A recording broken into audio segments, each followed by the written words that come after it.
What up, folks? This episode of the Smoking Tire Podcast is brought to you by Policygenius. Listen, April's here, and that means a lot of not so fun things.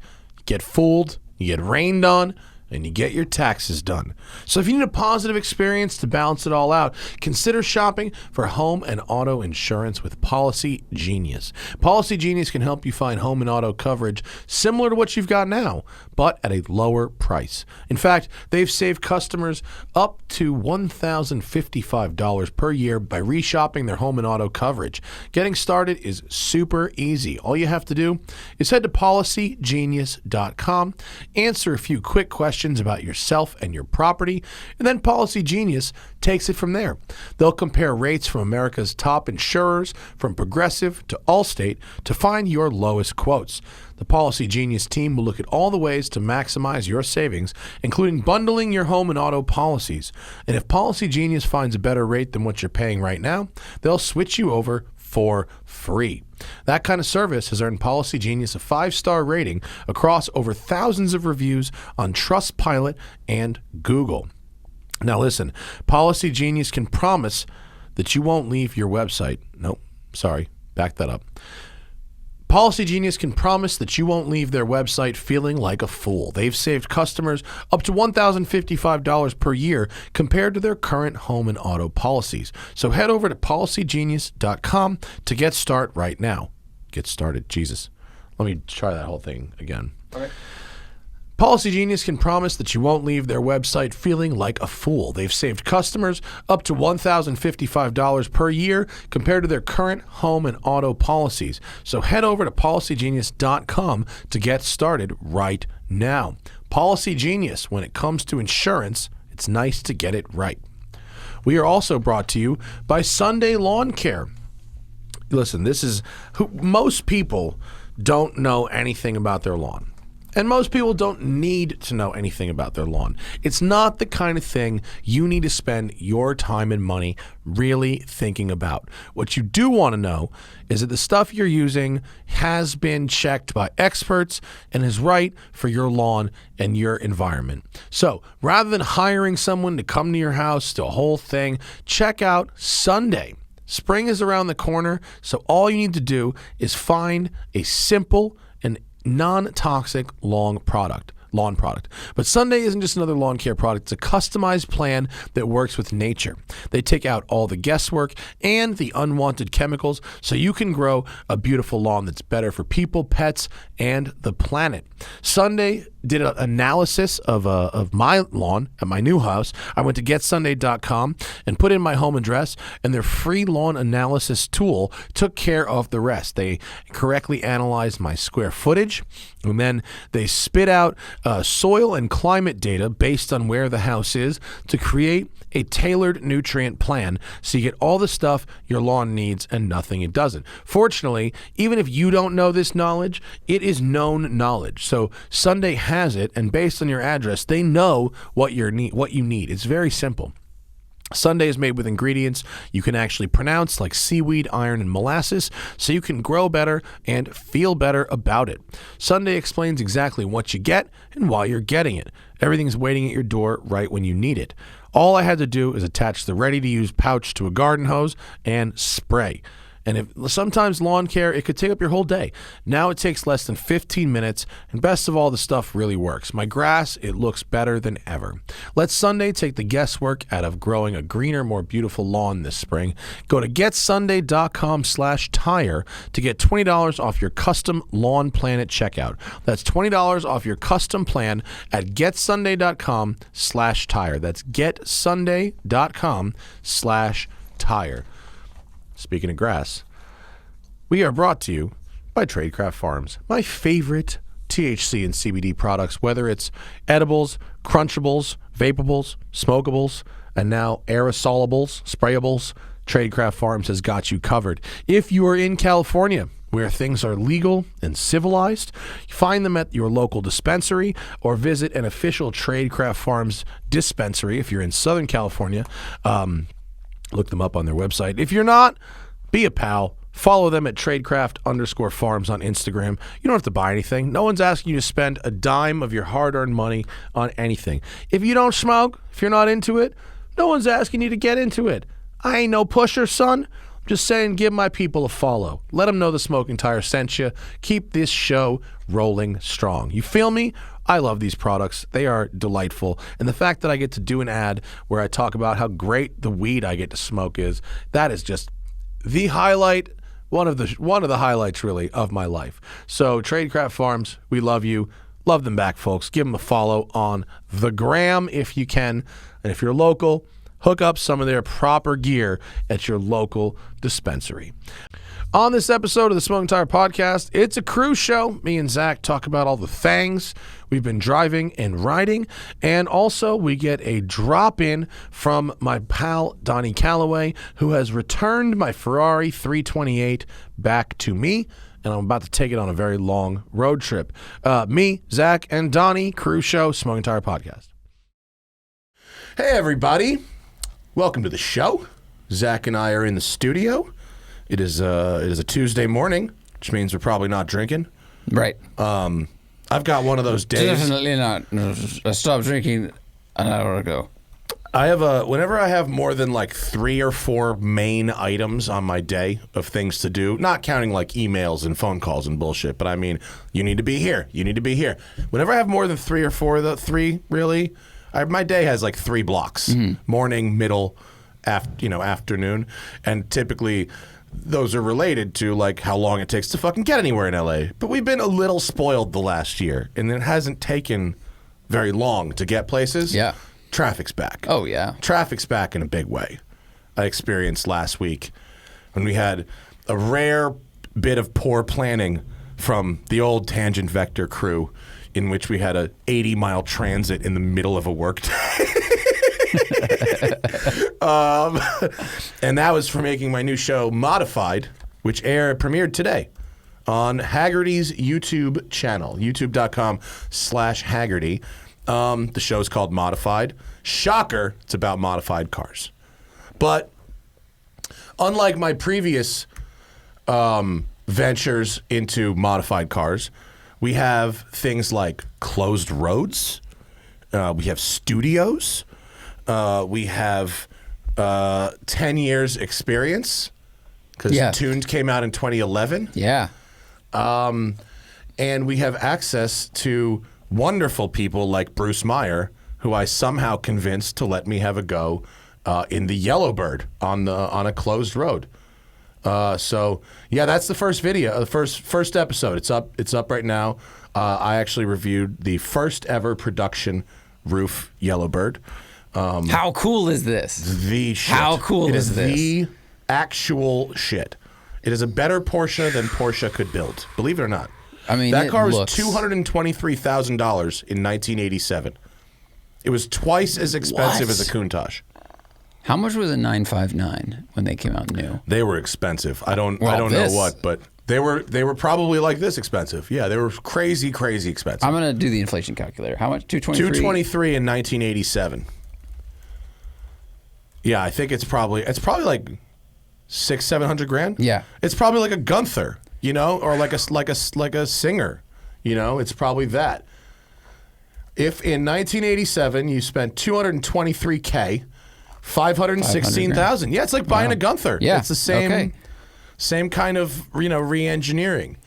But I think the difference, as we discuss, and please watch the video. This is like absolutely. This is not like I get that the one take thing is kind of like what we're known for, but like we're actually pretty good at making produced stuff, and so when we get the opportunity to make produced stuff, it's really fun. I really enjoy doing it, working with my old friends, and the idea that you've got a car like that and you've legally closed your favorite road. Yeah. That's just fucking glory days right there. Yeah, that's pretty special. That's shit. Pretty special. Yeah. And so you're like, what do I have to do? Like we need you to do high speed passes now. Yeah. So now you're going to do 150 pulls. Okay. No problem. Can do. But the best thing is they're like, hey, can we have you do a burnout? You didn't do that in this, I know. But like in other productions, they go, like, I guess. No, I mean, the best, when you've got a closed road and the cops go, Jesus, how fast was that? And you go like a buck 40, and they're like, wow, that's awesome. I had one, we closed roads in 3 different states on this production. And I had one police officer tell me, after seeing me drive the car up and down this road a few times, he goes, man, there's this place called the Freedom Causeway, and this car would fucking kill over there. And I go, did this cop just encourage me to street race this car? Because I think he did. So in the show, let's see, we've got episodes this season of Modified on Haggerty, which I guess is every Tuesday. Mm-hmm. Yep. Yellowbird is number 1. California Carb Legal Engine Swaps is episode 2. And from there, I have no idea what the order is, but we've got the B5 RS4 Safari rally. Someone asked me, what's the difference between a safari car and a rally car? I think a roll cage.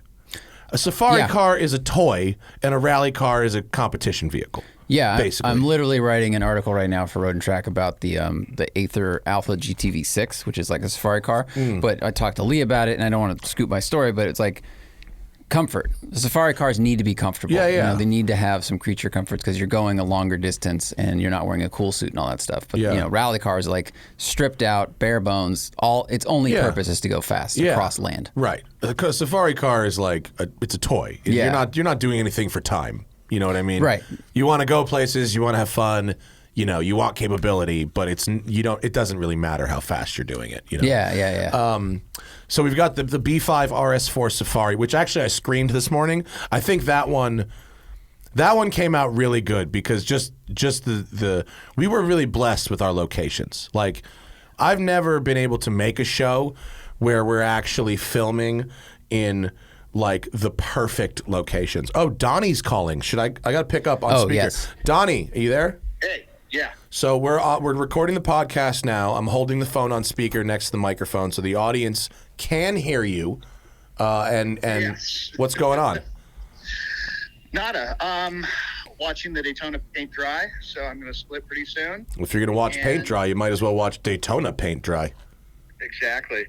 And so I was just calling to see about bringing it into your headquarters there, your lair. Bring it down. Please bring it down.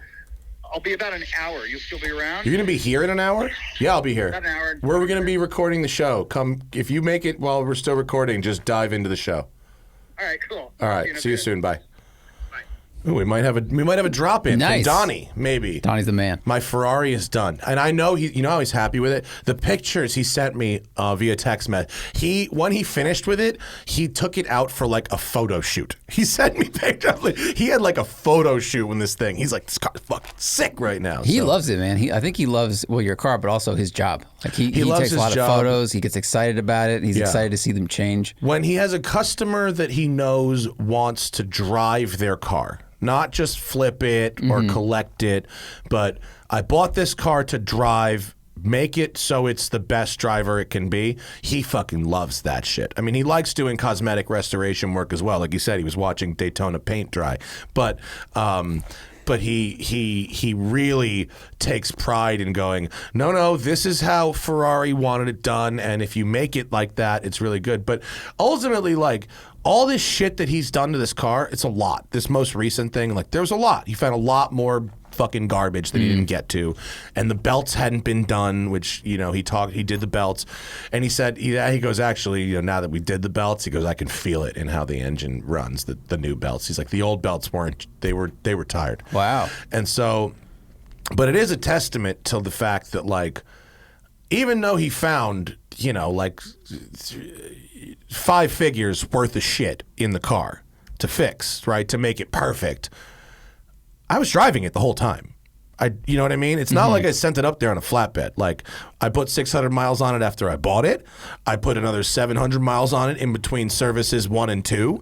I then drove it 100 miles to him for this thing. And even though, like, it's sort of like the air-cooled 911s where like even if things go wrong, it happens like slowly and you can keep driving the car. Cars are fairly resilient, you know. Some are. Some go just fucking boom. But a 328 doesn't go boom. Well, it depends on what's going wrong, of course. But I think what will be interesting is in the 10 years from now, because cars have so many computers that talk to each other, so if things are imperfect, I wonder how much like wiggle room they have to operate when things aren't optimal. Yeah. It would be interesting. And they may have more fail safes where they just go, fuck you, shut the whole thing down. Yeah. You know. Did you watch Jason Camisa's video about cold starts? No, but that sounds like the kind of thing I would get into. It was one of the Know-It-All show, a quick thing, but he was saying, you know, the reason the cold start happens is because the car is trying to heat up the catalytic converter as quickly as possible. Right, yeah. But what people had noticed on C7s is that sometimes they crank for a long time, and it's because the computer is waiting for the perfect moment where everything is optimal to cold start. Otherwise, it won't start. Oh. So some people saw it as like, why isn't my Corvette starting? Why is it running like shit? But it's like, no. The computer's watching all these parameters, and then it goes now, and then it's perfect. Well, that's very interesting, isn't it? How about that? Oh, it was a C7? C7. Oh. The example he showed was a C7. Yeah. Well, I'm sure other cars do that because I can think of instances where cars that I know of just for I cold start cars fucking all the time. I own a parking garage. You know what I mean? Yeah. So there are certain cars, Ferraris, 458s, certain Lamborghinis,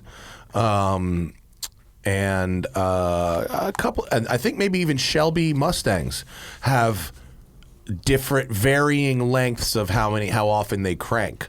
Or how many times they will crank. Whereas when Donnie talks about my 328, which is very simple Bosch CIS injection, he's like, basically, if it's more than twice, something's going wrong. It should be fire.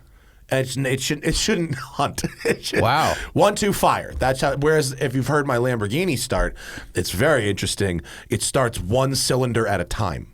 Wait, what? When you go, it's like 4 cranks, and then it goes, puh. Like you hear it just go, puh. Okay. Like the first cylinder has fired, and then you let the key go, and it goes puh, puh, brrrah, and then they all wake up, and then it fires evenly. And I thought it was broken until I read a Harry Metcalf article about some Countach he was driving, and he was like, and the perfect symphony of the individual cylinders firing one at a time, and I was like, oh yes, it works. It's like a radial airplane engine. Yes, remember when it's they spin exactly, the thing and you hear exactly, pop, pop, pop, pop? exactly. Wow, funky. Yes, pop, pop, brrrr, and then it fires. Oh man, I'm gonna listen to that. It's really That's cool. really strange. Only when it's ice cold. When it's warm, it starts just like regular. Okay. Yeah. It's really, really neat. It's one of my favorite things now, actually, to hear it do it. It's very unique. I've never heard of that before. Super cool, yeah. It sounds like it's about to not start, but then it does. Like the first pa is enough to like fire the crank around the rest of the way. Yeah, that first piston shove then starts cranking everything over again. Oh, weird. Neat. Anyway, sorry for the Donnie interruption there, but that may turn into some contento. But modified on Haggerty. Where were we? The B5Rs for CARB California legal engine swaps. That's one episode. We've got the Willys Jeep converted to EV that I drove on a muddy, icy rally stage and froze my fucking balls off. We've got the Demand Motorsport Cayman GT 4.5, which I screened this morning and looks fucking awesome. I was worried that car wasn't going to look as fast as it felt. It does. Good. We've got off-road overlanding Cayennes, emotion engineering, shot that one last year. Unplugged performance, modified Teslas. We've got I'm going to Detroit next week to film the last 2, which is the mil-spec Drift Hummer, H1 Drift Hummer, and cars that shoot fire. It was just all about cars that shoot fire, but not from their like cars that have like flamethrowers hooked up into the exhausts. What? Like old school chopped. Really? You never seen that before? No, I've seen it a bunch of times at Hot August Nights. I thought it was the coolest shit in the world. Yeah. Not enough people have given enough positive media to cars that shoot 100-foot walls of flame. They are nuts. Yeah. Super nuts. Because What a shooting great fire out idea. the exhaust is like the kind of posery thing to do now. Oh, what a great shooting idea. fire out the exhaust has been done before and better. I'm curious about the different methods because I know I would see like these 49 Mercs going down the road, Yeah. and you'd hear them rev up, Yeah. and then you'd hear like all the cylinders drop, and someone hits a button and it just goes, and so it's igniting all the gas. Yeah, no, it has a fucking spark plug in the exhaust tip, and it has a straight up like a hose nozzle that fucking sprays fuel. Really? Oh, it has an actual injector. Yeah. Something tells me, and we're working with Murray Pfaff. Do you know Murray Pfaff? The name is very Pfaff familiar. Designs. Yeah. He's a fucking nut. He's great. He's out of his mind. He's a perfect guy for this, and he's like a king of SEMA, old school, very cool. He built one of my favorite custom. Look up the PFAFF Imperial Speedster. He took a Chrysler Imperial and made it into a Speedster, and it is the dopest shit. Yeah, there it is. This dude is the shit. Yeah. Look at that car.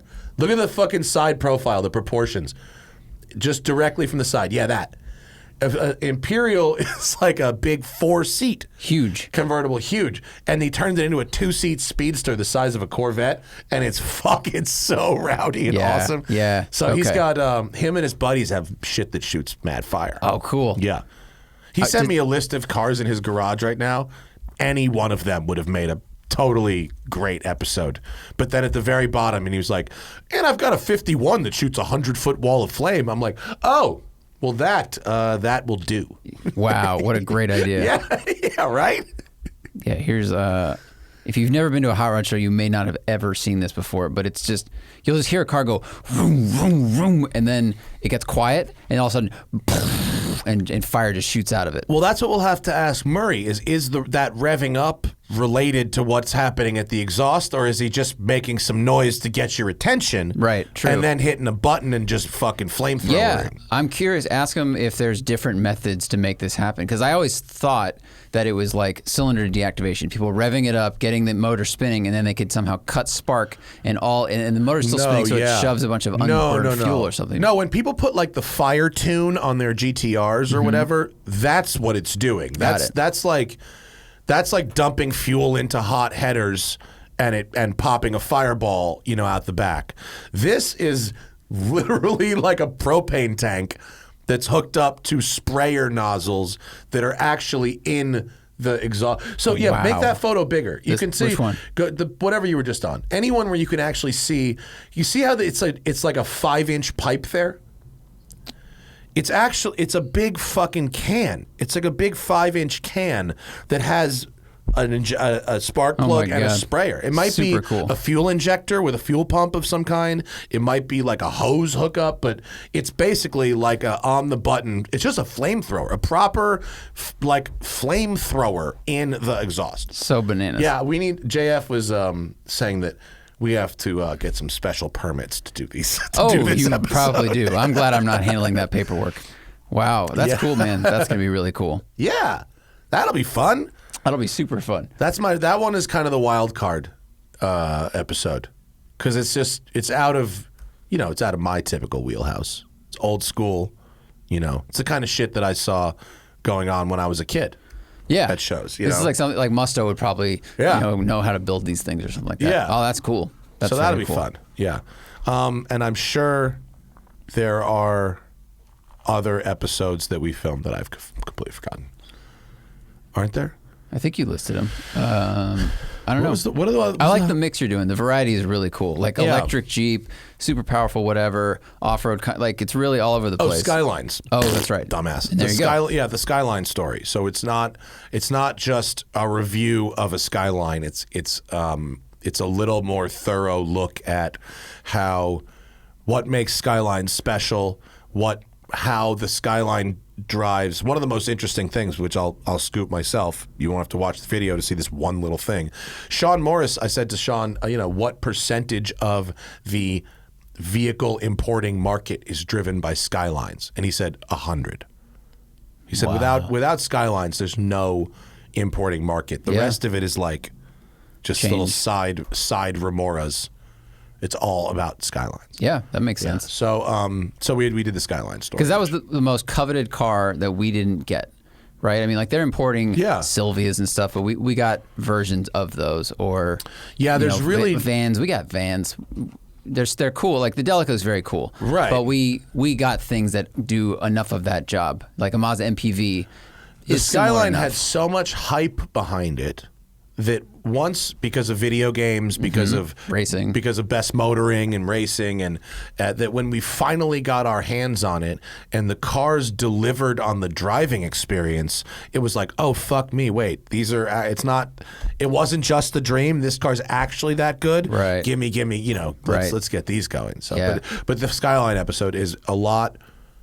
I think it came out really interesting. Like it's a much more interesting episode than it is just a review of a Skyline, which I've done enough of those. You know? Right. Yeah, no. So, But you get to tell the story of the Yeah. car with these videos, which is great. with the help of Sean and with the help of good editors and good writing. Right.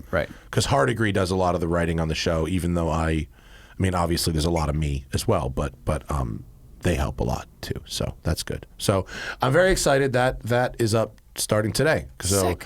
After you're done listening to this here podcast, you can go check out my my Yellowbird film, which I should send that link to Bruce. I think Definitely. I probably should have already. I hope he won't be annoyed that he's like, why is other people sending me this? You didn't send me this link? No, he's good.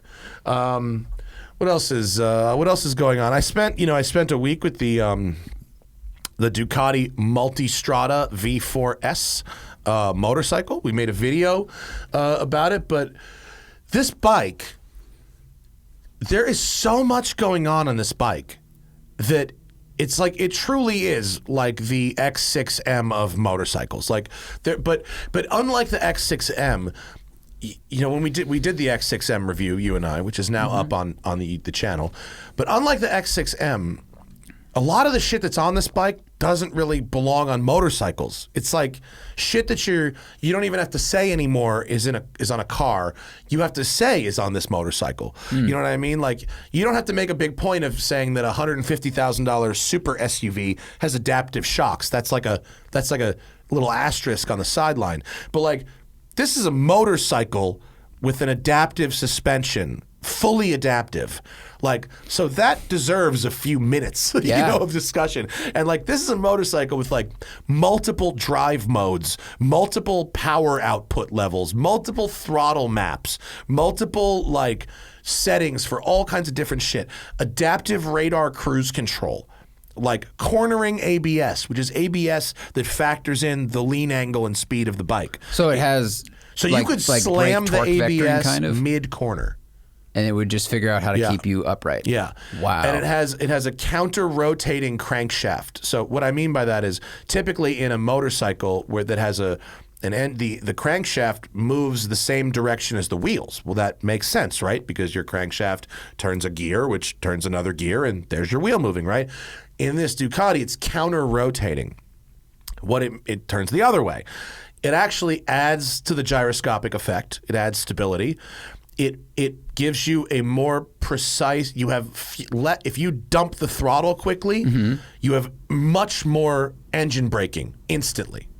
So the crank is spinning the opposite backwards. direction. Yes. Got it. Not 90 degrees. It's spinning a 180 degree from your direction. Correct. Or the wheel's direction. Correct. Okay. It's not like a BMW GS where it's spinning longitudinally. Right. It's spinning transverse with the bike, but backwards. Wow. Okay. And so that it really helps make the difference between being off throttle and on throttle, and that transition of off to on to off, it makes that way smoother. Yeah, like imagine dumping the throttle. You're in fourth gear, you're going flat in a Dodge Viper, and you dump the throttle, right? There's like some overrun, you know what I mean? Or a big turbo engine, there's some overrun before you get the engine braking effect. Whereas if you're in an EV, a Taycan or something, and you dump the throttle, it's instant. You know what I mean? It's like that. Right. So yeah, Wow. It's just crazy amounts of tech. Yeah. It's a $24,000 motorcycle, but It speaks to the size of like microprocessors now. The fact that they can put the computing power to run adaptive shocks, radar cruise and stuff, and like, that thing had a LCD display. Yeah, no 6.5 gating or anything, inch and it's just TFT like it's all display, there. yeah. It's crazy. I used the adaptive cruise control for like 5 minutes, and it scared me, actually. Not because it doesn't do what it says it does. It's front and rear radars. But like it just, on a motorcycle, I felt I didn't want to give up that much control. Right. Although, if I was riding 1,000 miles, on one of those empty, desert highways or whatever with nobody around, yeah, I'd use the cruise control. But like on the 405, like, no, sorry. That's a little fucking sketch to me. You know what I mean? Yeah, you don't want to give up that much like mental attention. Right. Like I think you want to be really focused on a motorcycle. Right. And activating radar cruise in a car, which is very convenient, allows you to rest your brain. Like you no longer have to try to match the car speed in front of you perfectly. Yeah. You steer, but I don't think I think, this is also it's a bigger, taller, heavier bike than I'm used to riding. It's 170 fucking horsepower. 170. So fast. So fast. My daily motorcycling that I am on is 27 horsepower is my Vespa. And even the Bagheera, which I took out, your bug out bike, which is fun as fuck actually to ride. Nice. Because it's not that fast. Yeah. But it's fast enough. It's almost like a 150% scale Grom. pretty right, much. Yeah. When you're me, it's like you on a Grom is me on this thing. Well, it's got one big cylinder. Right, it's a 660. Yes. So it's got no tack. So I have no idea where redline happens. Yeah, you'll find it. Eventually. You can tell. But you ring it out pretty good. But this bike, I did in 2 weeks on this Ducati, I did almost 600 miles. I did a lot of miles on this fucking thing. And they were pretty comfy. I mean, I had 2 film days for the Haggerty show, and 2 days in a row, I had to do full laps of LA County. And if I was in a car, I'd have been stuck in traffic, but I was going, And it was one of these days, dude, I had to go the day we did the Skylines. I rode this thing to Lake Hughes Road. I rode it to Castaic. There was a small craft advisory out. It was 25 to 35 knots wind. And that's like 100 miles an hour? It's 1.2. 1.2. And dude, it was work, obviously, to ride this thing in a wind like that. And there was a couple like whoa there moments. But this bike is the most vertically stable bike, like in a wind or that I've ever personally ridden. Do they have a computer compensating for things, or is it just the profile of the bike? The doesn't design catch the of the wind fairing. They did a lot of wind tunnel testing. Whoa! Sideways wind tunnel testing. They do a lot of wind tunnel testing. They do the counter rotating crank. It's a very, very well engineered thing. It's pretty much a bike that can do. It's a little too big to be really lane splitting in LA as an urban bike. Like, there's nothing like my Vespa to fucking get to Beverly Hills in traffic quickly. Like, there's nothing like that. Yeah. I can I can get through anything. And this is it's a big bike. So there's limitations to your lane splitting, but if you had a 30 or 40 mile, daily commute, this would be the fucking kick-ass bike, or if you wanted to do a big road trip, this would be a kick-ass bike. If you really wanted to do a lot of miles, mixed terrain, this would be a kick. I didn't go off-road because I'm a pussy and I don't want to get hurt and I don't want to drop this $25,000 fucking bike and make that phone call. Right. But I don't see any reason you couldn't do, you put it in off-road mode, so it's got 4 modes, right? Urban and off-road are kind of lumped together, and then touring and sport are lumped together. Urban and off-road, it drops it to 115 horsepower. Okay. So, and it has gears, like first gear is kind of short. So like you could use first gear for like, without having to rev the shit out of it if you were going slowly off-road, right? And then 6th gear is pretty tall. So you're not spinning like a zillion RPM on the highway. And then the gears in the middle are good for like sport riding. It's really well thought out to do a lot of different things. Right. Yeah. And that's, Multistrada means many roads in Italian. So there you go. Takes you many places. Yeah, you've got sort of a detuned super bike engine, a chassis that's really versatile and a lot of fun. And a lot of tech. And it's nice. That's really cool. I don't know if I get all that out in the video. I tried. I don't know if I do, but I tried. But like the adaptive suspension is fucking cool. really, and the different drive modes. Like I don't even really like sport that much because if you're not, it's like a race car. A race car, if you're not on the gas or on the brake, it's not happy. It doesn't like being feathered. This thing in sport, same kind of deal. So you put it in tour, you still get full power, but it dumbs your throttle a little bit. So it's not that go. Yeah, You I still like get that the about adjustable throttle. I mean, if it's going to be electronic anyway, electronic activated, why not have it a little bit adjustable? Because there are times where if the road, remember we drove a Jaguar like 8 years ago, but on a bumpy road, you put it in sport, your foot would literally bounce and it would literally hit the throttle an inch with that much torque. It was like you're going, a mile an hour faster, slower, faster, slower, faster, slower, and like that's just too much. You need it to be a little more sensitive. A couple of years ago, we were at like peak bouncy stiff car. Yeah. I think the tires and the shocks have kind of caught up to some of that, but the F types and some of the AMGs from like 2014, 15 were like peak stiff bouncy, and they've gotten away from some of that. People like us bitched enough. Yeah, which is great. I mean, they were trying to make things feel as sporty as possible. Right, on the test drive. Right, on the test drive.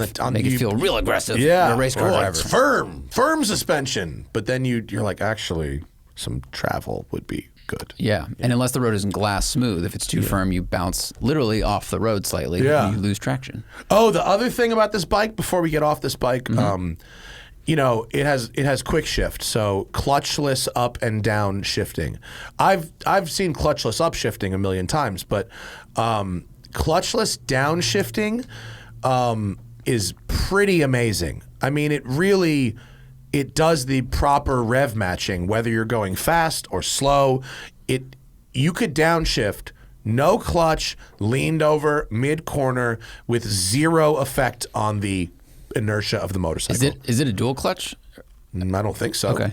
That's amazing. That's like, remember with the GTR, when they came out, we realized you could downshift mid-corner, and it was like, and it doesn't matter. Oh. And that was a game changer. And Yeah. then more and more transmissions allow cars to do that. Yeah. Jeez, you can do it on a bike now. On a bike, I actually, when I gave it back and I started to ride the Bagheera, I was like, I hope I'm not fucked.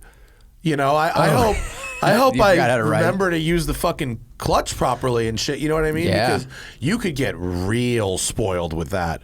And it doesn't, motorcycles are such a sensory experience in other ways. And you can turn that off, by the way. You can turn the quick shifting off on that, or you can use the clutch if you want. And if you do a rev match, like it'll do it. Right. It's not, but man, if you're riding a lot of miles, I'll tell you what, there's an enormous difference in how my left forearm feels. Thousands of clutch grabs I didn't have to do. Right. Thousands. Yeah. I mean, it was a big difference if you're doing a lot of miles. Yeah, it's much, much easier. Yeah, Wow. especially if you're doing miles like in traffic, like commuting miles. Big difference, really big. You only use the clutch coming to a stop. Other than that, you don't fucking touch it. Wow. It's great. So if you're in like 10 miles an hour traffic, going slow. Yeah. Do you need to bring it in to, and feather it a little bit? Yeah. Like, I mean, if you're literally going stop and go, between first and neutral, okay. Yeah. But once you're up and cruising and you can shift downshift lightly first all to second. the way down to first. You can shift it a quarter throttle up as long as you don't lift off the throttle. Wow. You hold the throttle at a steady thing and just ding, ding, ding. Any RPM, any throttle, doesn't matter. I remember my SV, you could shift without the clutch if you timed it perfectly. Like you have to lift a little bit and then you could bang the shift. So that's most motorcycles. Yeah. This has an electronic control that does it and actually just makes it perfect. Wow. Yeah. This bike's got a lot of brain power. Do you think they're going to end up... It's got keyless start. That's right, it does. Which is really nice because if your key's buried under like in your jacket and then you have your gloves on and stuff, that is genuinely hard to get out. I didn't mind the keyless start. Yeah, actually, the keyless start was okay. I was worried that it was going to be a thing. How close did you have to put the key like near the thing? You'd just be in your pocket. In your pocket, Great. Anywhere in your pocket. It's fine. Good. Yeah. Do you think it even worked if you were standing. I tried it. You could be standing 4 or 5 feet from the bike, and it would work. Wow. Yeah. Ooh, the question is, would it let you ride away? Like, I didn't try. Would it stop 10 feet away and go, hey, the key's not here? I didn't try. The one thing that bugged me out was it took a while to power down. Like when you turn it off, like it does like a brrrr, like a spinning wheel thing on the screen. 20, 30 seconds. I mean, the engine shuts off. But the first time I was like, is this thing gonna fucking shut off? What's the deal? And Wow. it does. It's like the iPad. And it runs fans. I mean, after you've turned it off, it runs fans. The X6 did that shit. Remember, we turned it off, and the stereo kept playing, and then we got out, we opened a door, we closed the front door. Well, all It was still playing. BMWs, there's no rhyme or reason to how you turn them off. It freaks me out. Is The it two 850 presses, did it too. one long? Who the fuck knows? Yeah. I don't even know.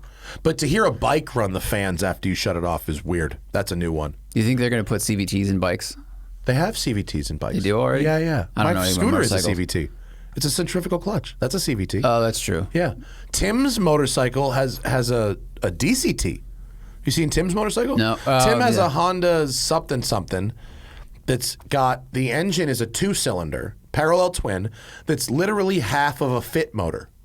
It's 2 cylinders of a fit motor, and it has this little dual clutch, and you can ride it in automatic, and it goes through gears, and it has a regular mode and a sport mode, or it has a thumb toggle, just plus minus, and you can shift it on the thumb. Whoa. Yeah, he seems to like it for traffic. Yeah, it's weird though. It's really strange. Sounds like a sewing machine. Yeah, that's an easier riding experience for sure. It's halfway between a scooter and a motorcycle. Yeah. And wait, is there a clutch? I don't think there's a clutch. I don't think it has a clutch pedal. It just pulls away. I think it just pulls away. Yeah. I'll have to check. Next time he comes over, I have to see if there's a clutch pedal. Yeah, it's a scooter It's motorcycle weird. hybrid. Yeah, it's really, it's one of these in-betweens.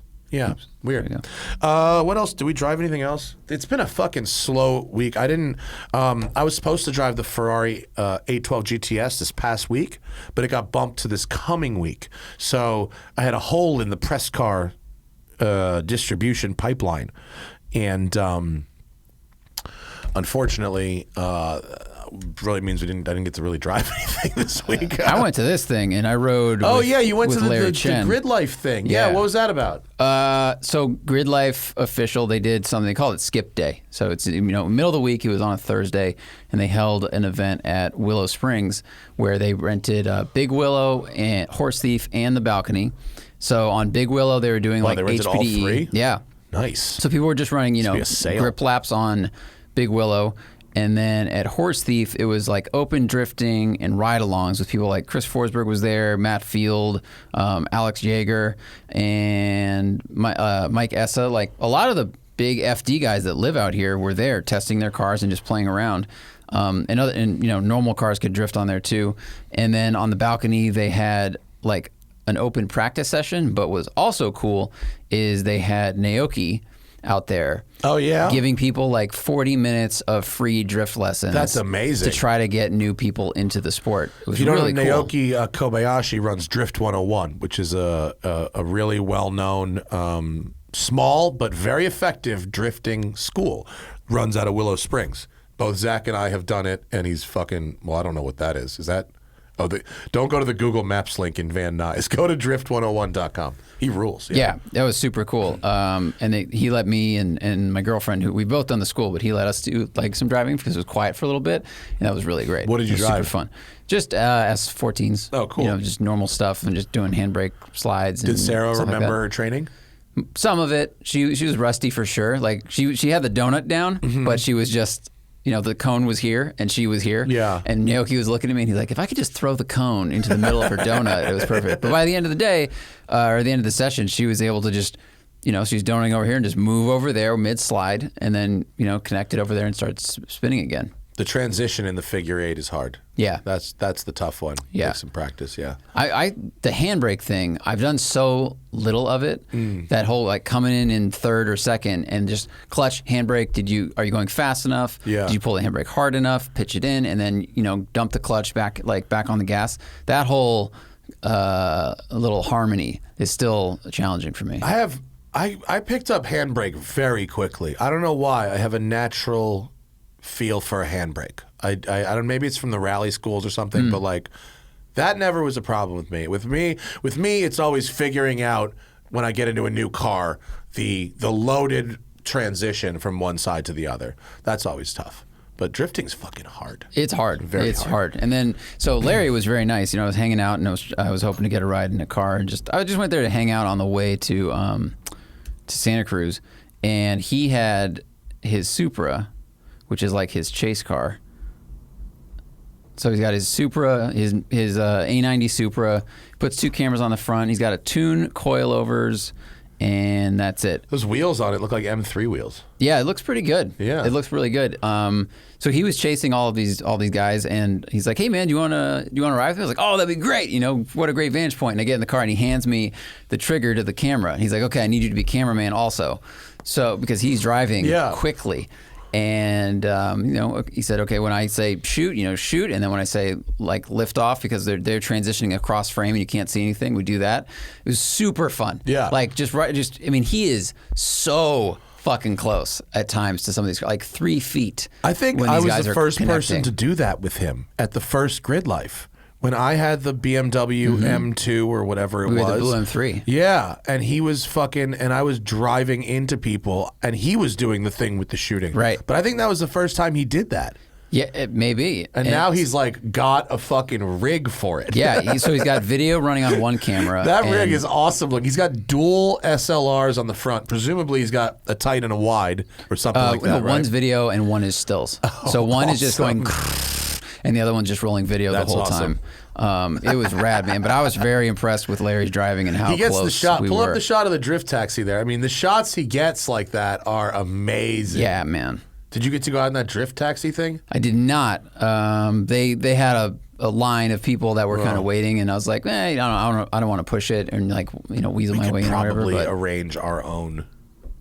Day this with thing them. is Forsberg's nuts. pretty cool. We He's could very probably arrange our own.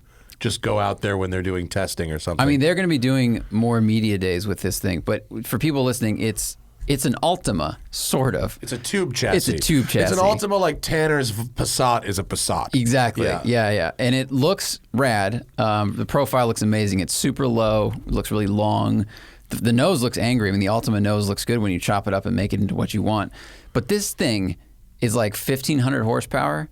It's a GTR engine, yeah. And the shop that builds them, I guess, can build like 2,000 to 3,000 horsepower GTR engines, no problem. Do you know what the shop is? I didn't get the name of it from Larry, but you can just hear how fast this spools up, because I'm sure it has like nitrous, anti-lag, and all the other stuff. Just initiating turns, it's like, bah, and it's just boom, full throttle, and just spinning, smoking. It throws so much smoke. Yeah, it looks like it's got like huge. Mickey Thompson's on the back or something. It's got like enormous rear tires. Huge too. tires, 4 seats. All the panels inside are just like flat aluminum. They're welded to tubes. Done really nicely, and the color of the cage and the floor match the wheels, which is rad. Like, it all ties cool, together. yeah. They did a really, really good job. But they were just slaying this thing all day, and they were doing like 3 deep with this car leading. Alex Yeager, who is he owns the purple 240 that Ryan Semanchek drove in his Haggerty show, and he did some other videos with him. So he now got moved up, and he was driving Forsberg's Pro 2 car, like his demo car. So he's joining cool. Forsberg's team, which is very that's cool. He came out of like the O'Neill Rally School. And so, I don't mean, all these guys are just running 3-4 deep. And Larry is driving as fast as he can and like barely keeping up on, the straightaway of Horse Thief, where it's like a gentle curve, but not really a curve. Yeah. So like Matt Fields out there in, 1,200 horsepower Corvette, drifting that turn, Larry is full throttle, modified Supra, and Field is gapping him. That's how fast these cars these accelerate. drift cars running like 800 horsepower, 900 horsepower? They are. Yeah. But I mean, even though the car Supras aren't that is fast. throwing smoke, like, it's faster while sideways than the Supra is straight That's not line. surprising. It's crazy. Yeah, that's not surprising. Yeah. Man, Yeah. it was really cool, man. That's cool. I just like it had a casual atmosphere. You could kind of go wherever you wanted and just watch different people and Were talk there a lot to of people. cars out there? The track day at Big Will had a lot of cars. They had a lot of sessions. The drifting there were only like 10 cars, maybe 12, like pros, and then a few normal people who are good. I don't know. They didn't promote the event that much before it. They really didn't. I don't know if they were trying to keep it quiet or what, but Valvoline gave me passes to it, but it was really lightly attended compared to previous Gridlife events. It's hard of course. to you don't want to be the people. What they want is the videos and shit afterwards. It's hard. You don't want to. It's hard. Right now, you don't want to have be a the huge person who's event like having events during COVID, right? Yeah. I think so. They kept it So many small. people are asking me to have why don't you organize a Cars and Coffee? I'm like, I don't want to be that guy. You Right. fucking kidding me? No, you don't. I'll go to somebody's Cars and Coffee, but like, I'm not going to be the guy who's like, come on down. Fuck that. Yeah, this was like it was basically if you're going to drive, you would go to this event. Everybody wore masks and stuff, and then you could kind of walk around and meet the pros and ride in cars and stuff like that. But it wasn't a hey, spectators come and watch type of thing. Yeah. It was like one of the Gridlife regionals. Yeah, the exactly. Gridlife, they do their big festivals, and they've got their kind of like regional sort of time attack /drift sort of qualifier things. Did they do that speed ring thing they were doing? What was the speed ring thing? Speed ring, it's basically, I guess it's best described as rally cross, but with time attack cars on a racetrack. They run, they have a time attack qualifier, and then they have sort of head-to-head battles, like short, like 3-lap races head-to-head, and it's like bracket kind of elimination style. Okay. It's sort of fun, like short-form time attack racing where it's not like, it's like wheel-to-wheel, but only 2 cars at a time, so it's like a little safer. I don't think they ran that at the big track, but I honestly didn't hang out down there at all. I just went up to like the drift stuff. If Willow Springs, if you've got all 3 tracks going, or 4, I should say 4 facilities going, people are going to be very spread out. Yeah. You could have a lot of people there and it wouldn't really feel like it. Yeah, That was true. kind of the problem with Gridlife Road Atlanta. They had like 8,000 people there, 9,000 people there, but Road Atlanta's enormous. And at Gingerman, they made everybody camp in one big fucking field. So it's like a full tent city. Yeah. At Road Atlanta, people camped wherever. So it was all spread out, and I guess maybe if you're camping, that's nicer, but it definitely dilutes the, this is a huge party vibe. Right. And it was not a knock against the organizers or anything. Like, they did an amazing job. And of course, you have the dichotomy between here's an opportunity to drive on this legendary huge, track. The people who want to drive their cars are like, yes, Road Atlanta, or whatever other huge track, and the people who want to spectate and just party, who would prefer a smaller track maybe that had better visibility or a more dense feeling vibe. I think the density improves the experience too. Does. Like it's more, it feels like more of a community when you have to camp near someone. You have to talk to somebody. If you're spread out, you can kind of like keep your bubble and then go look at the event and go over here and And at Gingerman's great. That one road that connects the paddock to the campground, where the vendors line up along. I mean, that creates a vibe. It's like it's almost like how John Taffer talks about rebuilding a bar, with the engineering of like, all right, now I'm going to make these 2 people who need to pass, touch each other, and that's going to create an energy or something like that. It's like it's actually works that way. Like they design amusement parks so that people have to go from here to there, past these food to this ride. So it when you have too big of a track, that breaks down, and I can imagine Willow Springs feeling very spread out if you've got 3 tracks going at once. Yeah, for sure. But it was fun to go, just participate and hang out. Yeah, and oh man, look at that car. Pull that picture up. That's where when the car's not moving is when you can really see. I mean, not that Larry's shots aren't amazing; they are, but seeing it static, you really go, oh, that's actually kind of big. It's big. That's a big fucking car. It is long and super low. The engine's pushed way back in the chassis. You can see it up there compared to the wheels, which there's no fender wells. So nice big radiator up front. Great looking car. Yeah. There should definitely be a battle between Tanner's Passat and that. Battle of the front wheel drive. Battle of the formerly front wheel drive. Formerly front wheel drive. Yeah. It's super cool. Amazing. I'll tell you what, those are as good. I mean, God bless Larry Chen. Those are as good of a photo as is possible to get at Willow Springs. I mean, you want to talk about a place that's terrible for photography. Mm-hmm. That's the worst place to take a picture in all of Southern California. The clouds help. He managed to make it work. There's a nice softbox everywhere. Yeah, the clouds, that's a good sunset. That's a good sunset for sure. Yeah. The rear wheel arches of this Altima are bananas. Dude, this car is crazy. It looks like a limousine. It's because it's so low and kind of stretched out and it sits really low, and the roof, I think they angle the windshield more, so like they chop the roof and drop it down. It's badass. Yeah, I don't think there's really, I mean, it's like taillights, headlights and taillights are all that's left at that point. Yeah. Maybe door handles, maybe. Fucking now imagine getting a production-based Altima, Imagine if it was like if we were in France and it was the fucking cocaine 80s, they'd build you a rear, a 2,000 horsepower Altima. That's true. Like Renault was like, yes, okay. Because we need to homologate it for some racing series that will then immediately be shut down. Exactly. Let's do, we got a half hour or so of questions. So if you want to get in it, get in it. I have a hard out, I'm sorry to say. Actually, I don't know why I said that. My hard out is when my tires are done. And I don't know when my tires are going to be done. But probably like 12. So anyway. That was a funny question right there. Sorry, we'll get to that. Let's see. Dr. Simon. Was that? Oh. Have I ever driven, what do you think of the Volkswagen? Oh, wait, hang on. I'm not going to pick that up. Have we ever driven, or what do we think of the Volkswagen Up GTI as a city car? Never driven, sat in, touched. I've seen one. On the internet? Yeah. No, I've seen them when I was in Europe. It's even smaller than the Polo, right? The Polo is smaller than the Golf. Yeah. And the Up is smaller than the Polo. Yeah, I don't know, dude. They certainly are emphatic about being up. Because the name of it isn't Up, it's Up exclamation point. point. Up exclamation point. Let's go back to that. The things. Go back we to got the top. a lot of them. Yep. Shingoose says Z cars are increasing in value.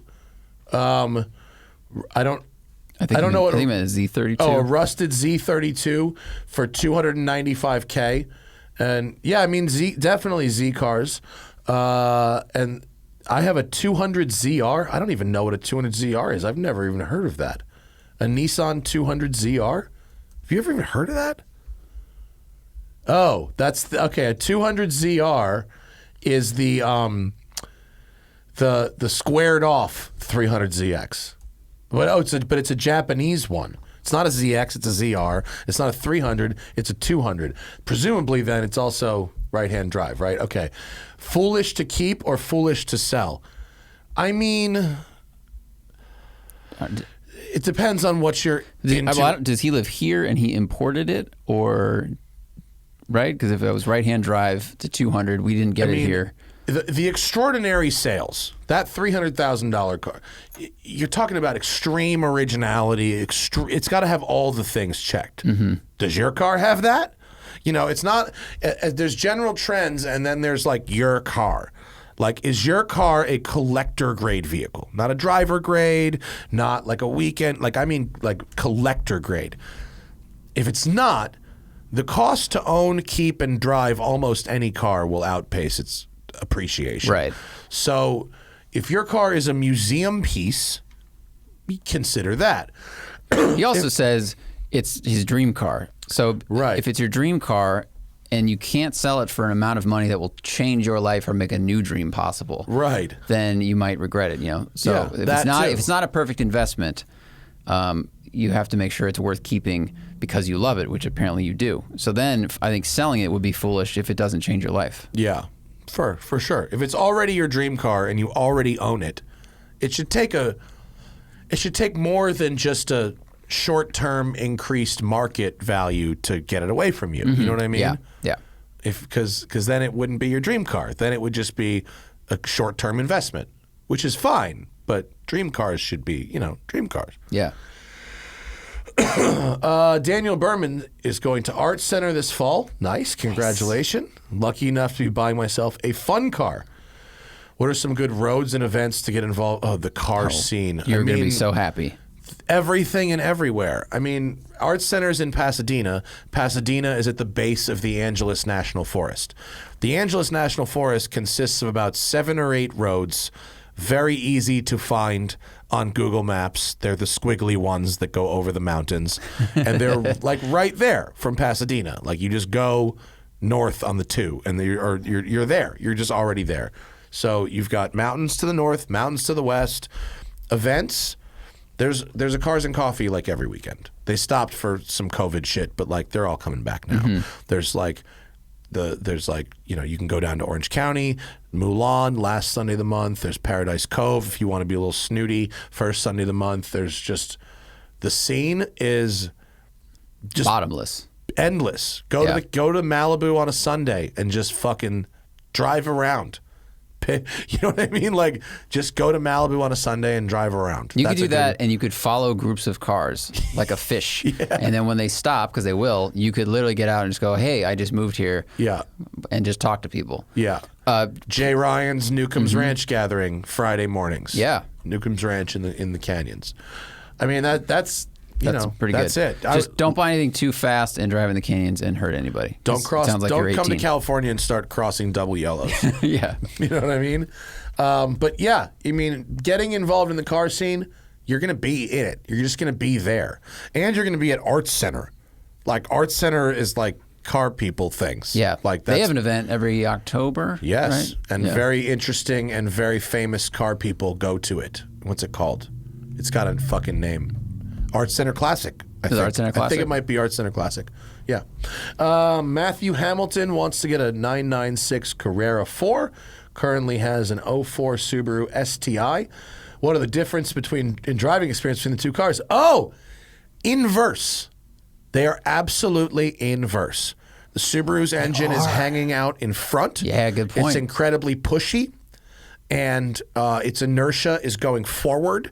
You have to do massive lifts and or handbrakes to get these cars to rotate on loose surface. Whereas the Carrera 4, you're going to have the engine hanging out the back. You have that pendulum effect working for you. It will it's literally, you've got an STI, dude, here's what you do. Fucking mob that bitch in reverse. That's what it's like. With rear steer. Yeah, Then it has throw rear that steer. bitch into R and just drop the hammer. Yeah, because the C4 has engine, transmission, drive shafts from back to front. Yeah. And this is the opposite. It's the inverse. Yeah, it really is. When I started driving 911s on loose surface, it was a lot like, I was like, oh, it's the other way. Yeah, it is. It's it's the exact opposite. You're also not going to have turbo lag to deal with because you're going to have an NA motor. Correct. So that is going to be, you're not going to get that shove, but you will feel that throttle response even if it's not pushing you that much faster. Like every time you dip your throttle. Yeah. Yeah. But the Carrera 4 will rotate. It will rotate where the Subaru doesn't really rotate. But you have to get the rotation. Like if you're on dirt, you have to get the rotation going quite good before you get on the gas. Otherwise, the front end will pull itself back over. Yeah. In the 4-wheel drive cars, yeah, right. yeah, Because yeah. You have to really lift off oversteer, but then it'll hold. Yeah, but then it'll hold. Yeah. That's an interesting. I think if you're into STIs, like Carrera 4 911s are an interesting change of feeling. Yeah. Mr. Liam F says, I'm looking for a family daily driver for $15,000. I live in New England. Choose your Subaru, sir. Yeah. The Subaru Outback. Choose your Outback. Yeah. I mean, pick the nicest, newest, best optioned Outback you can afford. Straight up. Or like a used CRV. A Forester. Yeah. That's where you're living right now. A 15K goes a pretty decent way in Forester land. It goes a lot in family car land now. Yeah. Yeah. Yeah. There's a lot of cars available thanks to fucking Hertz's bankruptcy. Very true. Get something that wasn't stored in New England so it won't be as rusted. Yeah. Find it in Florida, or not Florida. That's a COVID mobile. Get it in like Or a flood car. Get a car from Arizona. Vermont. Yeah. Ship something in from Arizona. Yeah, Arizona's a good place to get cars. Yeah. Oh, hi Tony. My customer Tony from West Side wants to know how his tints came out on his car yesterday. Did he donate to ask that question? Yeah, he did. I don't know how much. Tony, that's funny. you can text me, brother. Your tints came out really nice. That's I can't hilarious. wait for you to see it. Tony's other car is very cool. He's got one of the lowest mileage 05 NSXs you'll see around. It's sick. How's that? It's the one. It's here. Yeah, it's great.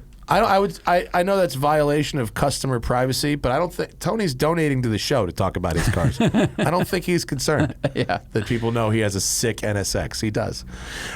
Chappie says, talking about modified P cars, has Chris Harris followed through and gotten me a Singer Drive? No. Yeah, you haven't driven one. Never driven one officially. No. Let's come on, Chris. Let's go. Don't bother Chris about this. I'm sure he's got things to do. Oh boy. M67V wants a reliable, sporty, compact luxury sedan for $12,000 or less. Infiniti G37 or a 2011 and up Volvo S60 T6. Here's your real differences between those cars from a dynamic perspective. An Infiniti is a rear-wheel drive car. Yeah. Feels it, drives it, is it. A Volvo, even an all-wheel drive Volvo, especially the T6. The T6 is in a 2011 is a transverse 6-cylinder engine. Transverse inline 6. It's like a Miura engine up there. Yeah. It's enormously wide and very heavy. And Volvos really feel like front-wheel drive cars. Yeah. Really do. Even the all-wheel drive ones really feel like front-wheel drive cars. I don't love how Volvos drive. I like being in Volvos a lot. The seats, the fucking interiors are great. They're very comfortable. You know, as a long distance GT car commuter, I think they're really good. But if this person wants a sporty car, that word is pretty much out the door, especially compared to the two. I mean, there's the aftermarket support for the G car. There's a lot of it. Like you can get all kinds of stuff for them. The sedans, in some years, were actually lighter than the coupes.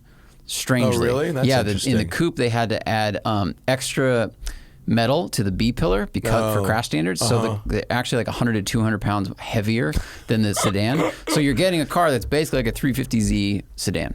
G37s are all right. I'm a fan. They really are. Yeah. And I mean, if you wanted to go, if you didn't mind front wheel drive, and you wanted to go maybe like a little older, like the 05 to 07 Acura TL Type S is actually pretty awesome. Yeah, it is. Good looking, very comfortable, great seats, and by front wheel drive standards, like really nice to drive. I'd rather have that than the Volvo for Me sure. Me too. Yeah. I think I would too. Yeah. Hannah's fucking, this Mach-E got bumped a month. Supposed to get it end of March. It's now end of April. And by the way, if you're waiting on a Bronco, good luck, because I just spoke with Ford people, and even the press vehicles are delayed months out. Oh wow! So good luck. So, but Hannah's got no car. She's like trapped, and so we're trying to figure out like maybe we don't get the Mach-E because we just need a fucking car. Like, what do we do? And there's not a lot out there to buy right now. She's kind of like, ugh, maybe I'll just get another like Volvo like I had. She's not that into the Defender. I brought that up. Does she like CX-5s? No. She called it slow. Too slow. Accurate. Yeah. So I don't know, but not that we need to have this discussion now. And you guys don't all need to email me suggestions. Hannah has very specific taste. She likes boxy cars, but she likes boxy cars, but no G-Wagons or Wranglers. Oh. So that's it a has real to be newish daily driver boxy car that isn't a G-Wagon or a Wrangler. Good luck. Yeah, they don't really make those. That's now. a tough Get a Tahoe. That's a tough one. Yeah, Tahoe's it's enormous for a 5'2" girl to drive around. It would be silly. Ridiculous. Yeah, it wouldn't fit. I even brought up a 2-door Tahoe, and she's like, I don't like 2-door SUVs. And she has a point, because they are stylish but very impractical. Yes, agree. Yeah. But, she's into the Mach-E. Just like it's going to take a month to fucking get one. And, she's stuck. She's stuck without a car. I wonder if you can rent one from Hertz for like $5 a week. Do you know how much it costs to do something like that? Because I looked. You want a rental car for a month? It's like $1,000. Yeah, that makes sense. Yeah. Jeez. Even if it's like a fairly shitty one, it's like $1,000 for like a Elantra. Because it comes with insurance. That's really why. Because it comes with there's a bunch of other bullshit involved. It's unlimited miles and blah blah blah. But there's not a lot of there's very few solutions to cover a gap of a period of weeks. If it was 6 months, I'd go to Swap-A-Lease or something like that. But for 4 weeks, 6 weeks, it's too long to rent a car. Yeah, too short to buy a car. Yeah. It's just it's a shitty in between fucking time. And in the meantime, my poor wife is stuck without a car. And she doesn't like the Defender? That's kind of boxy. Nah, it's kind of boxy, but the 4-door one was too big. The 2-door one is too small. And she said it looks like someone drew a cartoon version of the original Defender. Yeah, I agree with that. Yeah, that's funny. Yeah. It looks like it's going to talk to you. She likes the Bronco, but that's months. Right. That's not happening. So, I don't know. I don't know. I don't have one. Hamza wants to know, when does it become not worth it to spend more money on modifying a car? Like, why did you decide not to continue building your Mustang? I talk about this a lot. Tuning out of class.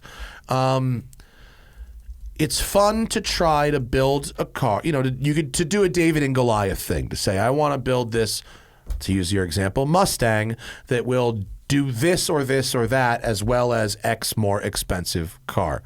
That's a fun pastime to try and pursue, if that's what you're into. If all that matters is speed and maybe having some sense of showing off a sense of creativity.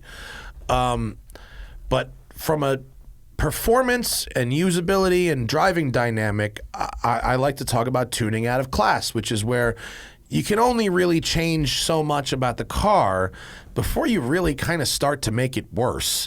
And you would have been better off just spending that money on a better or a different platform to begin with. Like with my Mustang, I had spent quite a lot of money to get it to where it needed to be. And I said, okay, now I want to get the chassis great, and then we'll add power accordingly. So I got the chassis great, and then I did some math of how much it would actually cost to add the amount of power that I would really want. And the answer was like another like $25,000, maybe even more. And so it was like, well, okay, if I have this much into this car, I could probably sell it for this much, you know, that $25,000 maybe if you have it. If you don't have it, well, it's an easy decision. But if you do have it, well, I could roll all of that into something that's newer, different, or whatever. And at a certain point, you know, you can get a car and then tweak it a bit. You do a tune, you do some wheels, maybe you modify the suspension a little bit. But at a certain point, it's just real crazy, and you make it worse, and you probably would have been better off just buying another car. And you're sacrificing a lot of the usability that these manufacturers put into the car in order to make it do something it wasn't really meant to do. That's what I mean by tuning out of class. Was Robert at the door? He's right there. Okay, well, hang on. Kite Snipe? Mm-hmm. Describe the moment when Ant left and then it was just you and me and Jensen. You and motherfucking Jensen Button. When did Ant leave and it was just... Ant went to the bathroom. Oh.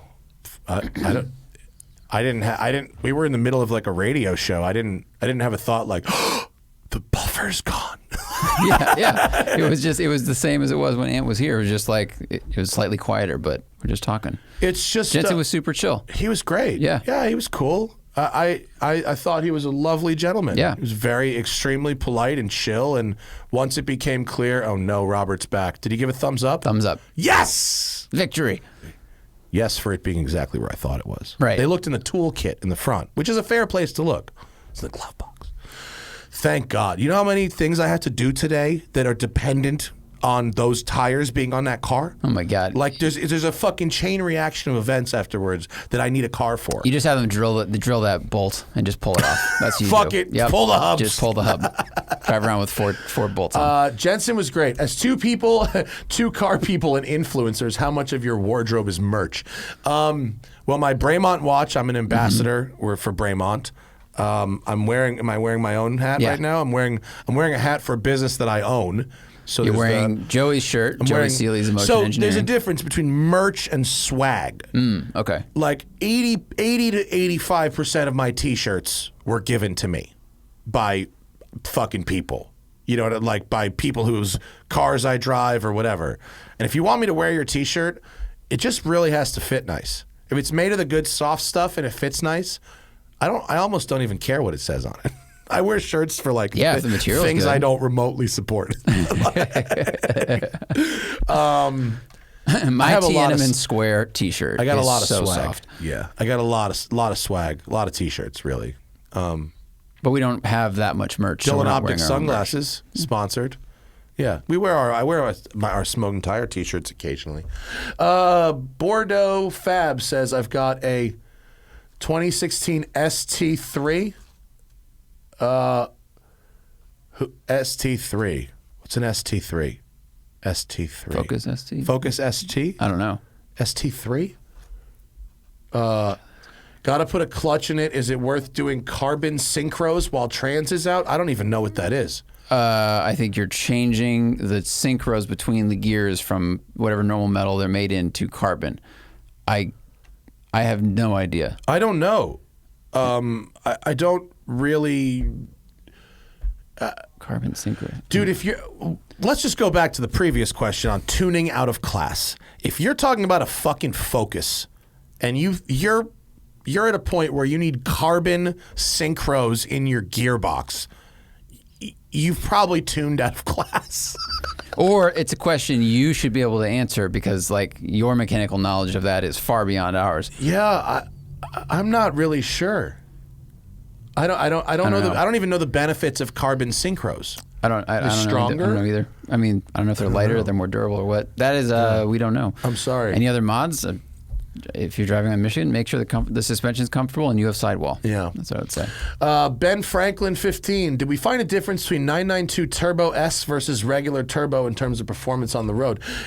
Very tough question to answer for a couple of reasons. One, I drove the Turbo S in April of 2020, and we drove the regular turbo in like February of 2021. Mm-hmm. I mean, it was like, listen, that's my Ferrari. I just heard Donnie pull up. I think. Nice.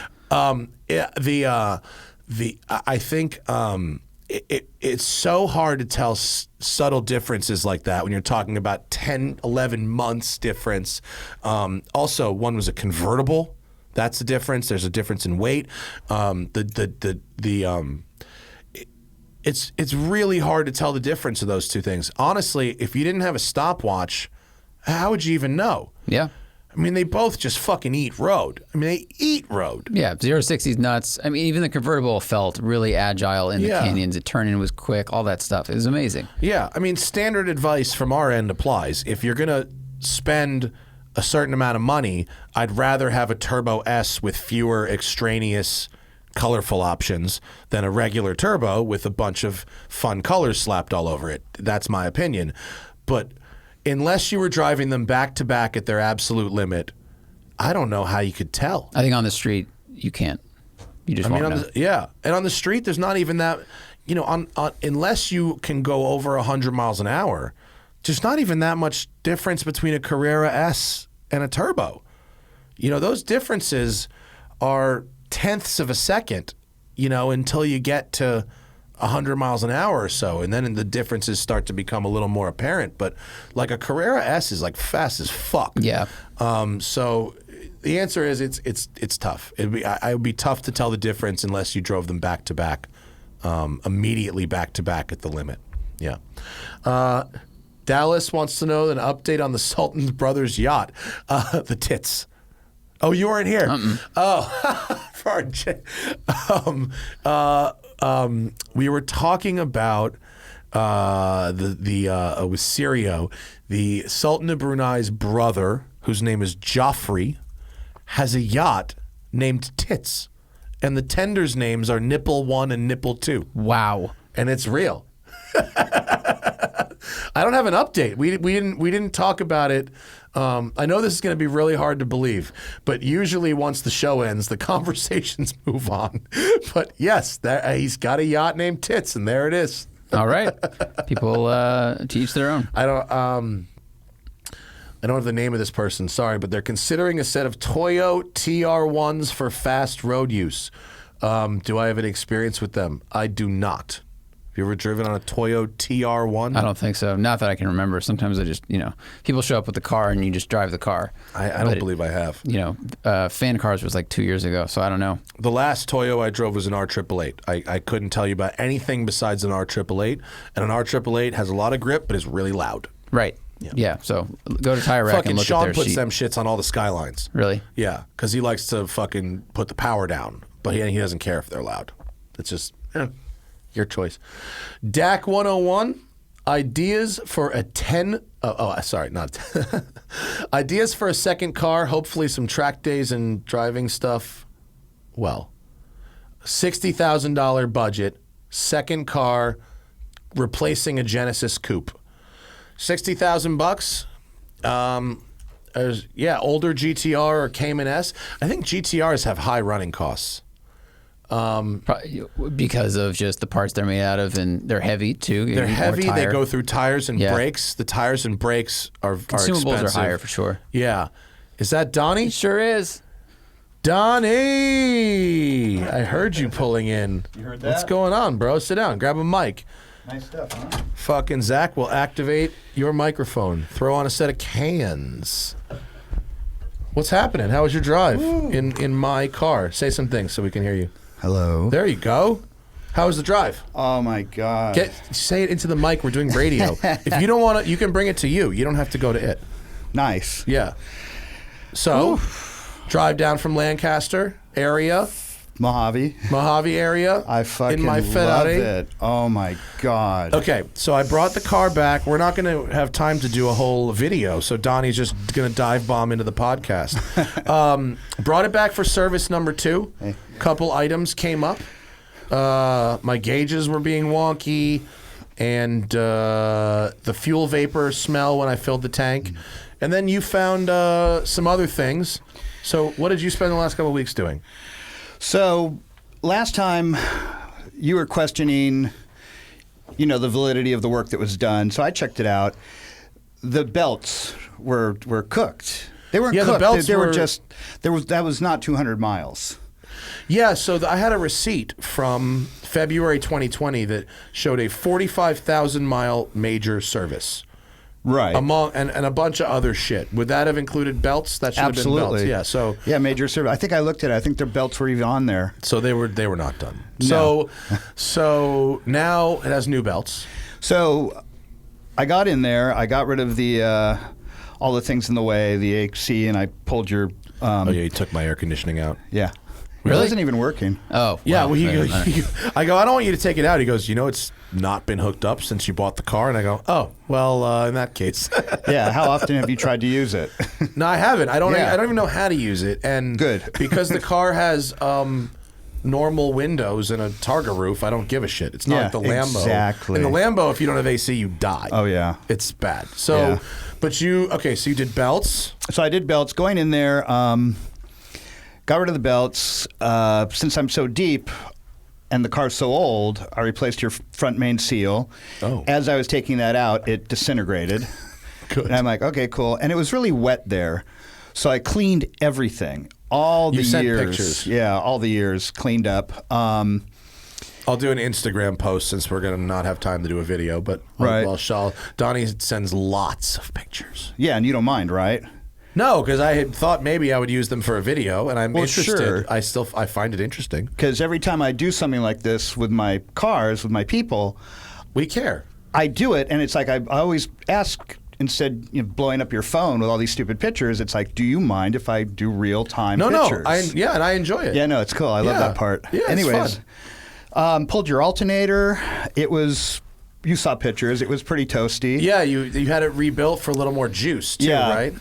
Does that make my Bumped the lights amps. brighter and shit too? It catches up in power. Uh-huh. So you have readily available amperage, and it fills up your battery quicker. And I'll be able to run in good stereo. Yeah, that too. Yeah. But so I got in there. I did that. The water pump was, when I turned it, you could feel it like not grinding, but like resisting, but not normal fluid resistance, like grumbly. So I'm like, yeah, I'm pulling this too. And so, Do you keep those around? oh yeah, Cool. but I keep real ones around. What does that mean? That means there's a real Ferrari one with a beautiful brass impeller that's really nice, and then there's these other ones that are cast iron. There should be no cast iron in the system. It's just not the way it's ever been. Because of how cast iron interacts with coolant? With water, yeah. With water, right. Yeah, it makes And rust. It's hokey, it's ugly, it's not that beautiful work of art that Ferrari made. So that goes right in the trash because you can't really rebuild them. Yeah, so we have the real one. Yeah, so I put the real one in. And I love this car. all fresh belts, all fresh everything. But the drive back, I was starting to get like flashbacks of when I was 21, driving these cars around Hollywood and L.A. This is the most amazing car. I will never get tired of these things. The power, the the sound, the deceleration going down a hill like on the 405 coming into L.A. above Sunset is just glorious. That brrr. I'm so excited to drive it. I'm literally going to drive it to Palm Springs tomorrow. I'm going on the launch for the Moto Guzzi V7, the new one, Corey Burns deal, and so it's at the Ace Hotel in Palm Springs. I've been there. So it's a nice place. Yeah, that's all right. Yeah. So the wife and I Party are Central. going a little early to have a pool day. Nice. We haven't nice. We haven't had a pool day in a minute, but yeah, it's a good Ferrariing activity. I think. I'm Yeah, very absolutely. excited. Put lots of miles on it. Oh yeah, It's gonna be awesome. Do it. What else did I do? I always forget. Oh yeah, so I pulled your gauges. Is that as hard as it seems like a nightmare to pull gauges out of any car? No, Ferrari's very simple. Okay. Everything, I guess I've been around it for a while, but everything is very, very straightforward, very simple, very minimalistic when it comes to Ferrari repairs, especially from the 80s. Right, especially from older ones. Injection, it's like take off, put on, works. That's great. Even though we've obviously found you found a lot of items that were in disrepair. Oh yeah. I was still driving the thing the whole time. Oh, they will hardly ever, even the cars from the 50s or the 60s, they rarely will ever leave you at the side of the road. That's great. They will always start, they will always run. That's great. Oh no, they're fantastic on every level. So I have some proposed repairs for phase 3. Okay, what do you got? Wait, this was the This third was trip. phase 2. This was phase the two. second trip. This was the second one. Okay. Yeah. What's phase 3? So phase 3 is, I don't like the way it handles still. Well, we were talking about shocks and bushings. Right. Yeah. I want to go through and do the shocks, Uh-huh. replace what bushings are necessary, which may be all, maybe we get away with it. Yeah. It's too darty. It's not where I like it. You just did an alignment 3 I know, weeks ago. but they were 1/32. I like to put them just truck straight because then it just rolls. All right, well, I'm going to drive it this time, and we can adjust it Yeah, how I like I mean, it. it doesn't cost anything, but yeah, Okay, if you really love it the way it is, All right, okay. well, I'll let you know. I'll take it. I'll take a windy road when I'm out there. It's incredible. Yeah. No, I can't wait. I've really been enjoying the car. Yeah. Even in its, so far imperfect state, it's still fucking sweet. It's still great fun. Yeah, and it's All right. getting better all the time. After that Should. belt change, it feels, It fucking should. I don't know. It's a All whole right. different engine. Sweet. All right. Well, let's get back. We got a few questions left in this show, and then we're going to wrap this show up so then we can go check out the car downstairs, all right? You can feel free to weigh in on any of this shit, by the Sure. way. To finish up on this dude's question, $60,000 second car for some weekends and track days. Don't overlook Corvettes. C7 Oh, yeah. Corvettes, $60K goes a long way in Corvette land, for sure. And Caymans, absolutely as well. GTRs have high running costs, but if that's what you want. Dude, $60K gets you into Skyline. Gets you an R32, Oh, R33. man. That would be a fun 60K experience. gets you a nice R32. That'd be a great experience. See, that could be fun. That could be really fun. Poly FPV, best breakfast tacos in LA. You got a recommendation, Zach? I really think Malibu Kitchen. I think Bill's Place. That's my favorite style. They have a good one. I would also say in Santa Monica, Holy Guacamole. That one's pretty amazing. And Bluey's. Bluey's Burrito. Bluey's Kitchen. They're all a little different. I like the different styles. Yeah. Bluey's Kitchen puts a cooked onions in there. And they put a tots in there, too. The tots you are in gotta there. have a They're tots in the really breakfast good. burrito. They're really, really good. On the west side, I'm about Bluey's Kitchen. On the east side, there's a place called Cilantro in North Hollywood. It's inside a Chevron station. Oh, yeah. Don't fucking sleep Really? on that place. Yeah. Yeah. Marco wouldn't like me to say that, but half the reason I take my car to him is so I can get a burrito when I'm up there. No, Oh, I'm just no kidding. kidding. No, but that is why I drop off the car at 7 a.m. so I can have a breakfast burrito when I'm It's there. like a proper taqueria that just happened to have rented space in a Chevron instead of like a Subway sandwich place being in there. Yeah. It's got a grill top and everything, and it's very good. And it's a true banging. Chevron station. Yes. Yeah, it's a It is, Chevron yes. station. Yeah. Oh, epic. Yeah, it's awesome. It's like at lunchtime, the Chevron station's overrun with people trying to get tacos. Oh, yeah, that's It's great. Yeah, rules. Working gas station or Yes. No, restaurant? yeah. Oh, This okay. is No, like yeah. a It's like a legit- modern gas yeah. station. It's not like old and shanty. It's like brand new. Oh, what a trip. Yeah. All right. Like instead of, like you said, instead of a Subway or instead of like a Del Taco, it's like an actual great taco place. Stay X Golden. Stay golden. Thoughts on the CNC debacle? I don't have a lot of comment because I don't have a lot of information. I follow this guy on Instagram, Baller Busters, which is a hilarious account to follow. It's like fake ballers, like fake people who wear fake watches or people who do fake lifestyle shit, just try to like be somebody they're not. Sure. And it's a great follow, Baller Busters on Instagram. What And is the he's CNC debacle? So apparently this CNC place is like a tuner shop or Oh, dealership. this whole thing. And they've Okay. been like ripping people off or allegedly ripping people off. Right, and if they sold some guy's car but didn't pay him, and then they sold it again, was the story I read. It and, was a rob yeah. from Peter to pay Paul kind of situation, yeah. Right. allegedly. I don't have a lot of information. I did see a post that their entire facility was for sale. Yeah, Like their whole fucking facility, giant shop. and they were like, getting was for investigated by the DMV because like, that's whose jurisdiction it fell under. At Yeah, some point. I don't have a lot of information, but it seems bad. It seems bad for everybody.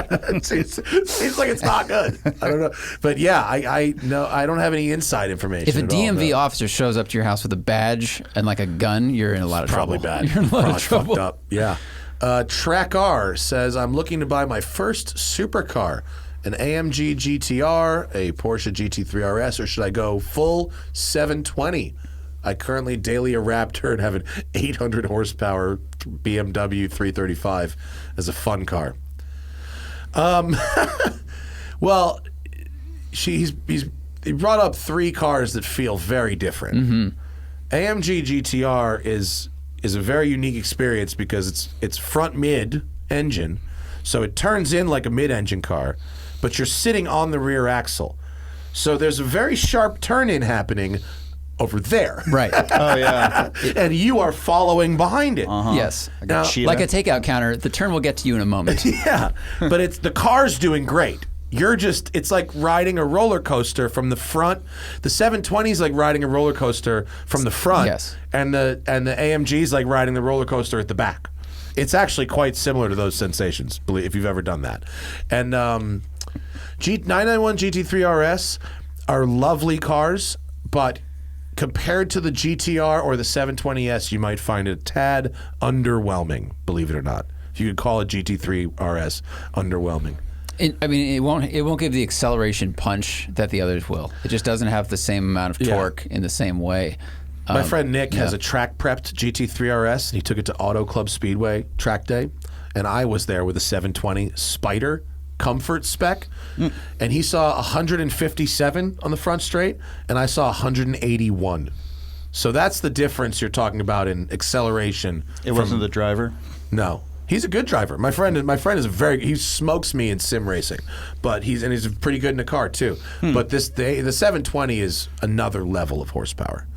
Remember that Roma I had you drive, Donnie? Oh, yeah. Plus 200 horsepower. Yeah, that would be fun. Plus 200 horsepower, minus 400 pounds. I chop cats. That's not cool. I hope he means catalytic converters and not. Well, that's not cool either. Right, they're both bad. Yeah. There's no way your fucking username could be understood as good. Or he does murders, like a chop cats. Damn, that's bad. Matching 240Z Nissan No Rust for a resto mod build. Will it improve the value to invest in getting the work done at a specialty shop? My budget is $20K USD. This person is all over the place. To improve the value of a matching numbers 240Z, you should restore it to stock. You should not resto mod it. Resto modding it will make it fun to drive, maybe. It might make it perform better than a stock one of those, but it certainly won't improve any value. Yeah. You'll never get back what you put into it ever. And $20,000 sounds like a lot of money, but if you're talking about having a resto mod built at a specialty shop, that budget will go awful quick. Just like that. That budget will be gone. I would say if you want to improve value, restore at a specialty shop and put that $20K to work as good as you can. If you want to do resto mod, maybe try and do as much of it yourself as you can. You know, Yeah. that's my advice. Be more fun. It might be, if you know what you're doing, a little bit. MDK Kaiser just passed 220,000 miles on his GTI with some choice mods. Should I continue driving the wheels off it with the luxury of no payments or replace it with a Mark 7? Keep driving it. Keep driving. Yeah, Keep driving absolutely. Not having a car payment felt so good after I had And a it's car not payment. like a It's a Mark GTI. 7 GTI is some revolutionary upgrade over a Mark 5 GTI. The formula is the same. Yeah. It's not like you're saying, should I buy a Porsche? Right. You know, it's just a GTI still. Nice car, but yeah. Shepley TJ says, what are your 5 favorite engines and why? Oh boy, a 5 lot. each? I'll give you a Let's couple. go 2 each. Favorite engines. Anyone have one on the mind? Boxer. Ferrari Boxer engine, the Testarossa engine, the BB engine? From the BB all the way through, yeah. Okay, why so? It's just, everything about it is a trip. The size of the pistons, the power, the sound, the look. It's a trip. Okay, I like that. 180 V. Yeah, can you explain that it's not a flat 12, it's a 180 degree V12? What's the difference there? The way the crank is set up. Okay. The way the crank is, cut, the degrees of the crank, the way the bearing caps are, it's 2 halves. So you have the 2 rods next to each other like you would in any V. It's just brought all the way to 180 instead of 60 or 90. And if it was a flat, would the crankshaft be like a flat crank, kind of, or would it just be... That's a good question. Ask a Subaru guy? Right. Ask a Subaru guy. Never got into that. What would the other one be? Other good engines? I mean, any Aston V12. The 6-liter in my Vanquish is pretty good. I'm a Yeah. big fan of that. Can't ignore that. That whole family of NA 6-liter Aston V12s, they're very good. The S54, it's a great engine. Yeah.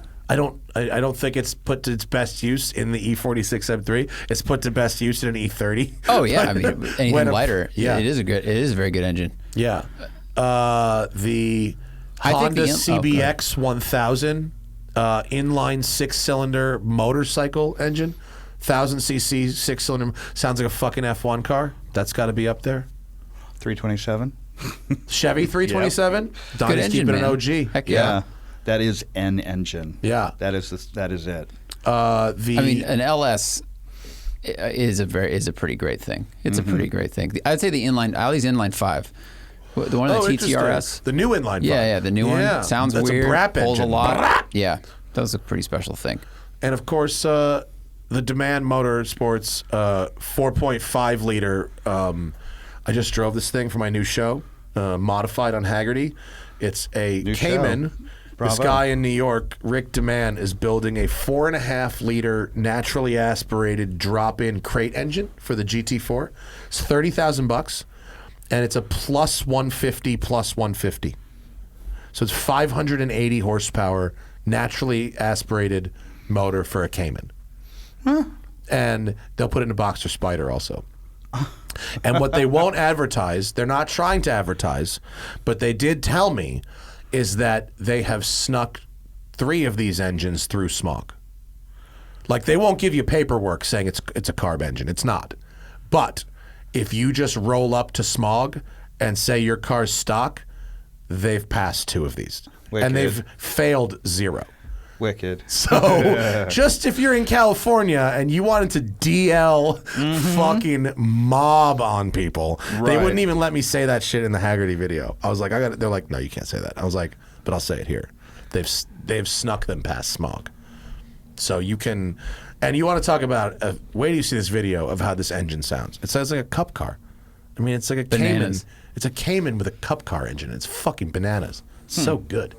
Sean says, Commuter Car Suggestions in the $25,000 to $30,000 range for a 170-mile round-trip commute 2 to 4 times a week. Oof. Colorado Springs to Denver, all-weather conditions, coming out of an old Forester. Bentley. Yes. Yeah. Vintage Bentley. Yeah. Arnage Red Label. Yeah, with some Blizzaks on it. Even earlier, just a throwaway car, but comfortable. 170 miles. I'm thinking It's far. you got to have good seats. I mean, it's got to be Yep. something with really nice seats. So maybe maybe a Volvo. You know, highway car. You know, maybe a Volvo. Maybe a Volvo Genesis. cross country would be really nice. 'Cause Yeah. I think living in Colorado, if you have to commute and there's a lot of snow, having a little ground clearance is good. Yeah. If anyone needed a couple inches there, it'd be you. Golf All Track. Golf All Track's pretty good. Track, That's a comfy ride. Yeah. Quieter on the highway as well. Dude, the good on homie, gas mileage. this dude Josh, who's shooting with us for Haggerty, has a red All Track on white like Sparko wheels on like Wild Peak, like a Safari All Track. It's cool. That's what this dude should get. It's cool. You know, it's the classy Forester. Yeah. A little more comfortable, a little quieter inside. Yeah. And with is a dual clutch, right? As far as I know, Yeah. I think maybe you can even get it a manual, but the auto is the dual clutch. I would do the auto for commuting. Just if you hit traffic, manual sucks. Yeah. James Morgan says, "What are my future thoughts on the future value of 94 to 95 Mustangs?" Oh man, not a lot. Yeah. I mean, They've gone up in the last few years. Where they'll peak, we don't know.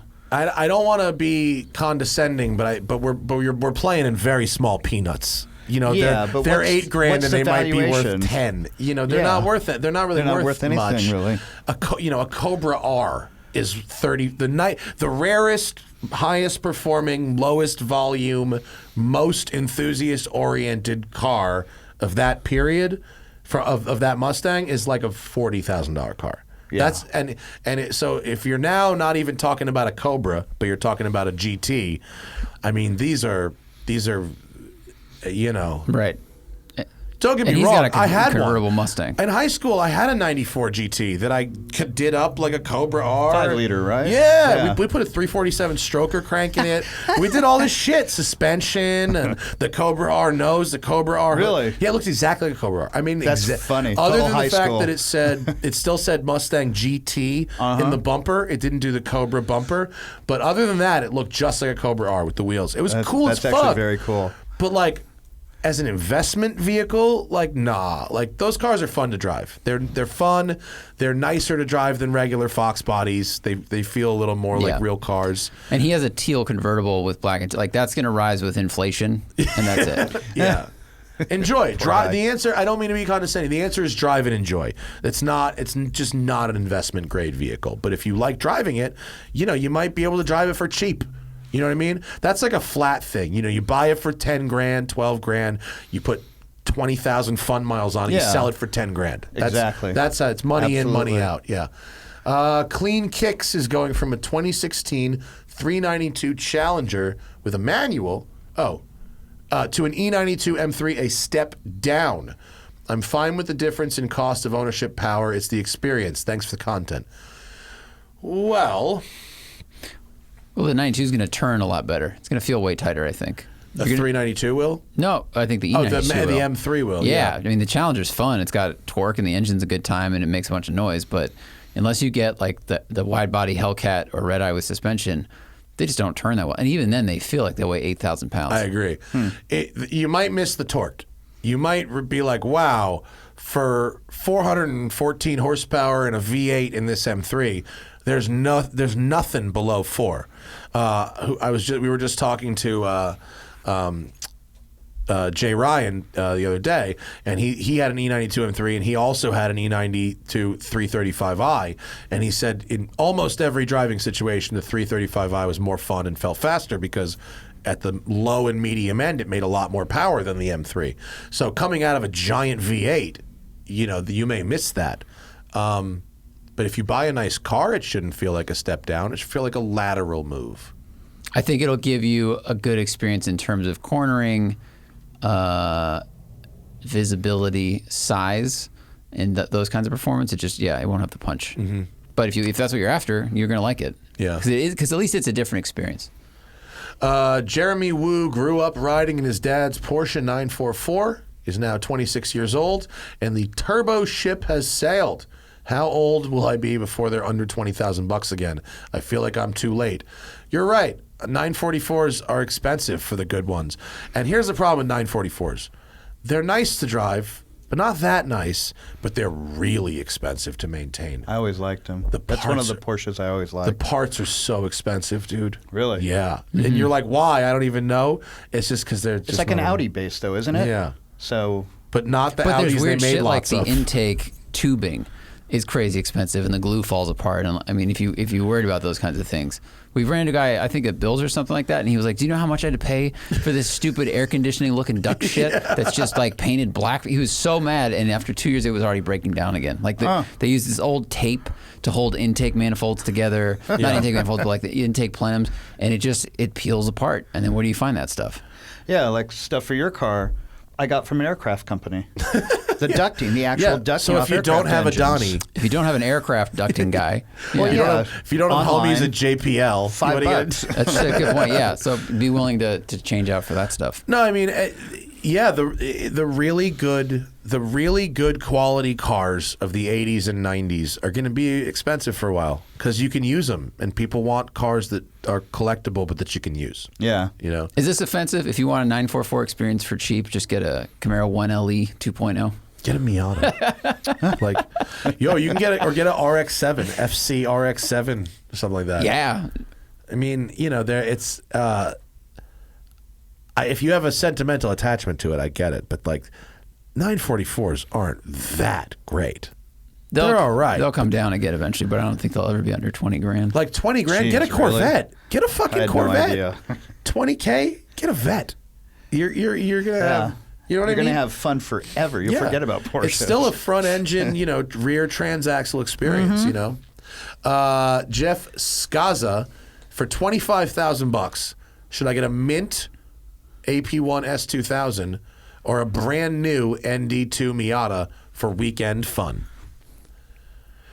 If you want to drive, I would say the Miata. If you want to drive it and put a lot of miles on it, depends if you fit. Depends on if you fit. What's your inseam? Is your Right. inseam under 28? Then maybe you'll be good in the S2000. The Miata fits more people, which surprises you because it's so small. But the S2000, the wheel's fixed, right? Non-adjustable, non-adjustable steering wheel. So you are totally stuck with whatever the car gives you, which is not a lot if you're over like 5'10". Yeah. It's a problem. If you fit, I think get the S2000 because eventually that Miata will get a lot cheaper because it's brand new, and you could do that later. But the S2000 is just so special. Noob says 190E Kazi, like an old one, versus a Chevy SS as a daily driver. Oh, dude. You can't daily drive a 190 Cosworth. I mean, that's an old car. That's like an 87, 85 to 88. That's an old car. Mercedes, right? Yeah. Yeah. An old 190E? Mercedes. Yeah, with a Yeah, Cosworth no. engine. No. Daily, the words daily driving and Cosworth do not intersect. There's a reason Camisa owns like 5 cars because one of them is this. Yeah. No, Chevy SS is an LS engine on a easy, modern, proven platform. Totally. That's a daily driver car. A Cosworth is a fun weekend collectible. God bless. Have fun. Yeah, but they're definitely a trip. you don't want to daily drive one of them things. All right, this is the last one. Ryan Ang Lee wants to get into Seiko modding. Where do I begin? Is there a forum I can learn? Yeah, okay. So I would start by buying a box of broken watches on eBay or something and taking them apart and putting them back together. Assuming you want to learn the physical modding, you can literally buy a basic set of watchmaker's tools. Just search for that. You buy that. You buy a basic, your fucking monocle and shit, and you can buy a bag of like broken watches and movements and take them shits apart and put them back together if that's what you want to do. You can also follow like a bunch of the Seiko modders on Instagram to get like inspiration, and a lot of them will tag where they buy their parts from because there's like 5 or 6 like main parts suppliers for like modding Seikos, and you see where they are, and then you just start buying parts, and a lot of the shit is like pretty interchangeable, like. Because the Seiko Turtle and the Seiko SKX are such popular platforms for modding, you just go to the website and here's 24 bezels for the SKX. There's absolutely instructional videos on YouTube for how to take the watch apart, how to take the case back off, how to take the bracelets off, how to take the Or if you don't want to physically do it, you can go look at the people I follow on Instagram. I follow a lot of Seiko modders, or DM me and say, I want someone to build me a watch. I'm currently having a custom Seiko built, and I'm really excited about it. It's going to be fucking cool. The second hand is a shark that swims around the fucking watch. It's awesome. Yeah, when you said this, I'm like, what engine is that? It's a watches. People Seiko. are modifying watches. Yeah. For the aesthetics. Yeah. Or sometimes they can upgrade the mechanicals as well.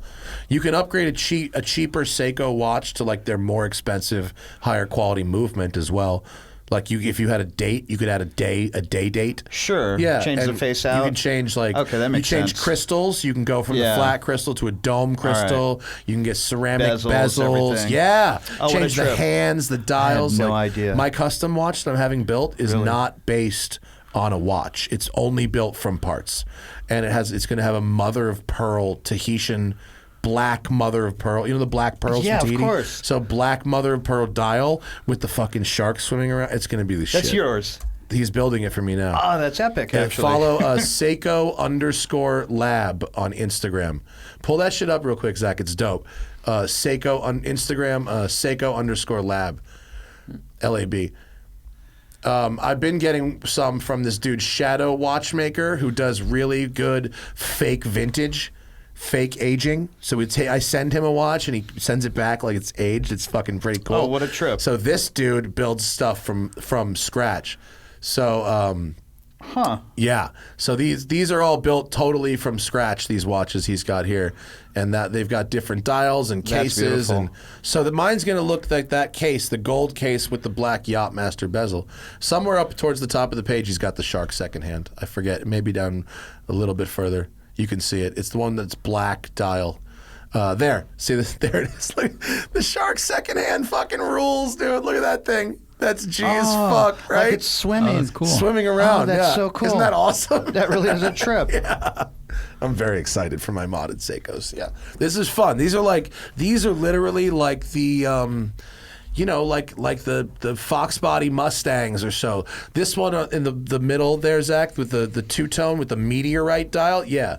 So that's a meteorite dial, which is fucking dope. Those are a trip. I've seen a few. Yeah. So, I mean, look at this thing. It's modded. It looks like a much more expensive watch, right? Yeah. So to get that exact watch from this dude is about like $1,400. What? Built from parts. And the meteorite dial is like $250. Really? Yeah. Because I've seen the meteorite watches that are just... Yeah, I mean, Rolex does meteorite dials at Trade 'em tens for of thousands Ferrari. of dollars. Yeah, no, they're really expensive, but you can get a lot of these parts that higher end manufacturers use, ceramic bezels and stuff like that. Pretty cool. It's fun. And you just totally like Custom out. dream it and they'll build it. That's beautiful. That's very cool. So I've worked with a couple of different guys. Not to say that one is necessarily better than the other. They just have different styles. God, you could have an airplane flying around. Dude, you can the do top view. Dude, you can do all kinds like of the crazy shark. shit. All kinds of cool stuff. Oh, Colors yeah. and finishes and crystals and textures. You can do tinted crystals, paint different color painted loom. You can have blue loom or red loom. Really make it fucking crazy. It's fun. It's open season out there. And see, look, on this post, Zach, see, it's all the other parts companies. Oh, all yeah. those other accounts are where you get the parts. So for the person listening, if you follow the Seiko modders, they share where they get their parts. They're good like that. Yeah. Very cool. So that's the thing. I'm ready to end this show and go downstairs and look at my Ferrari. Mm-hmm. I wonder if they're done with my tires on the Porsche, too, because we have to take Cricket to the vet. My new kitten. In the Porsche? Yeah. It's the most practical car I got. Kitten delivery vehicle. Yeah. She's got to get her vaccination. And then I'm going to Palm Springs. Fabulous. Thanks for getting my car done, Donnie. And bringing it Absolutely. back. I appreciate it. Have fun in Belgium. Yes, I will. How long are you going to be in Belgium for? 6 weeks. All right, cool. Lots of toys to build. I will put as many miles on this vehicle as I can in 6 weeks. Yes. I'll circle back with Do you it. then. All right. That's our show, everybody. Thank you for participating. Thank if you're you. listening now or if you're listening later, we appreciate you. And we're back on Friday. Johnny Lieberman is in the studio. And that's it. Goodbye. Peace the fuck out. Late.